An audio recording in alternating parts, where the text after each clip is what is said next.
July 15, 2018, kapwa dumayo sa bansang Malaysia ang dalawang kilabot na boxer, ang kilalang knockout artist ng Argentina na si Lucas Matisi at ang ating future Hall of Fame na si Manny Pacquiao.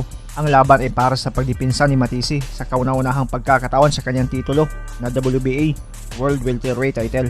Gaya ng paparating na laban ni Manny Pacquiao ngayon kontra kay Errol Spence, ay marami din ang natatakot at nagdududa kung kaya pa ba ni Pacman ang makipagsabayan sa knockout artist ng Argentina noon. May edad na daw kasi na 39 habang 35 pa si Matisi at di daw basta-basta ang kalaban. Bukod sa kampiyon ay talagang kinakatakutang knockout artist sa welterweight division. Uno causó antes, más allá de algún defecto que tenga. Otro derechazo, está mal Aguilar, 2, 3 derechas, hombre al piso, muy mareado, se levanta, pero no se puede tener en pie y el árbitro con muy buen criterio lleva la cuenta. Tele es un boxeador bastante raro que se mueve, que toca y se va, pero bueno, creo que entrenando. Sa katunayan, may kartada itong si Matisi na 39 na panalo, 4 talo at 36 dito via knockout. 3 sa kanyang mga tinalo ang nakasurvive lang sa kanyang kamao. Pero ang lahat ng nagdududa sa kanya ay tila na lockjaw sa kanilang nakita. Isang tila batang Pacquiao ang kanilang nasaksihan na uhaw sa panalo at sa titulo. Nagimbal ang buong mundo dahil di lang basta natalo ang pambato ng Argentina. Talagang tinalo ni Pacman via KO at pinagretiro pa pagkatapos ng laban nila. Sa loob ng 9 na taon, muling nakatikim si Pacquiao ng panalo via KO at nakakuha pa ng titulo.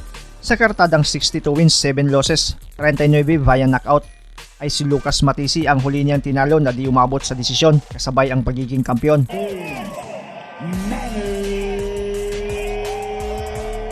Sa paparating na August 21, isang nakakatakot na kampiyon na naman ang kanyang kakasahan sa katauhan ni Errol "The Truth" Spence Jr. But now he can only lay up against the ropes. This seems like it could be a matter of time. And you know what? That's that Olympic. Down goes to go in this third round. It's all Spence and it's all over. Gaya ng laban niya kay Matisi, sandamakmak din ang nagdududa. Di naniniwala sa kanya dahil umano, bukod sa kampiyon, ay numero 1 pa sa welterweight division. Mas bata daw ito, matangkad, matibay at may pamatay ng mga kamao. Gusto is very game right now, but he's hurt. Oh, and he goes out. He is out. For this, and Spence trying to finish it here. He has a wounded prey and he knows it. And Spence puts him back down, and that's it. That is it. Errol Spence Jr. Sa palagay mo pre, mauulit kaya ang naging resulta sa labang Pacquiao-Matisi? Tinalo via KO at kinuha pa ang titulo? Kung sa kasalukuyan ay si Lucas Matisi ang huling pinaluhod at pinasuko ni Pacman, sa tingin mo, si Errol Spence na kaya ang huling luluhod o hihiga sa ibabaw ng lona? O si Spence na ang magpaparitero sa kanya?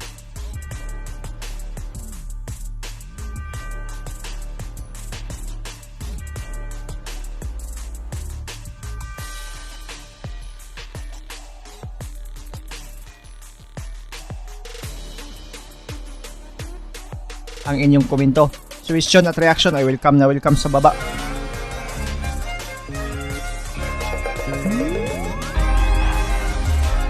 Sabay nating balikan ang laban na kung saan pinasuko ni Pacman ang kilabot na knockout artist na Argentinian. Mid-distance king just missed the punch that we're gonna be looking for later. There it is, checking that right hand was Pacquiao. Does that give Matisse a tactical advantage? I think it does. I think, well, he's constantly burning guys from the outside, which is smart. When he does that, Yes. you will get those shots. End of round number 2. They have not spoken since Australia. The fight of this magnitude, you have to go back to when Muhammad Ali was 33 years old and had a 15-round unanimous decision as the knockdown is scored here in round number 3. Now we have an answer to one of the... In the 10th round, It's hard to gauge him. a more purposeful training camp compared to what you just described. They're 39-year-old legs either way. True. They are. They need to be freshened up. And he's 45. Non-conforming is what he's always been. And it got the best of Matisse there in round number 3. Lean over the front foot.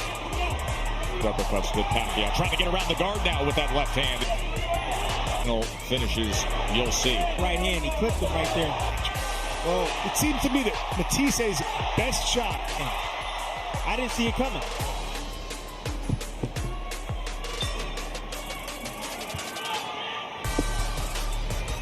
Utilizing that jab, comes with a left hand that gets around the guard. Doing the same thing, looking for his opposite. Well, that's the price. Oh, having some moments in this round. Oh, that got to him. He takes a knee after Pacquiao lands.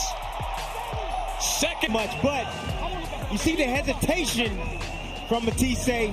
Got clipped on the temple. He shouldn't take a knee out. He wants movement. He's not getting it. And he gets right back to work and does so with a combination. And there's that. What he's always shown us and has scored 2 knockdowns up. Forward again. He's been a long-time presence in the camp of Manny Pacquiao. See, I want to see that. Can. Uppercut again, and he puts him down again. Pacquiao floors him a 3rd time.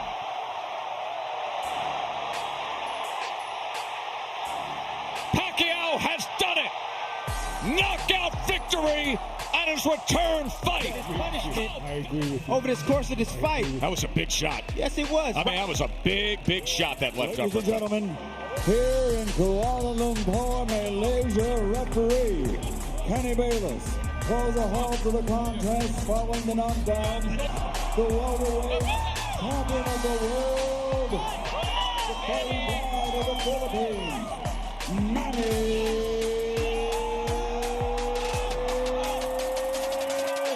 Maraming salamat sa panonood at suporta mga pre. As always, amping pirmi.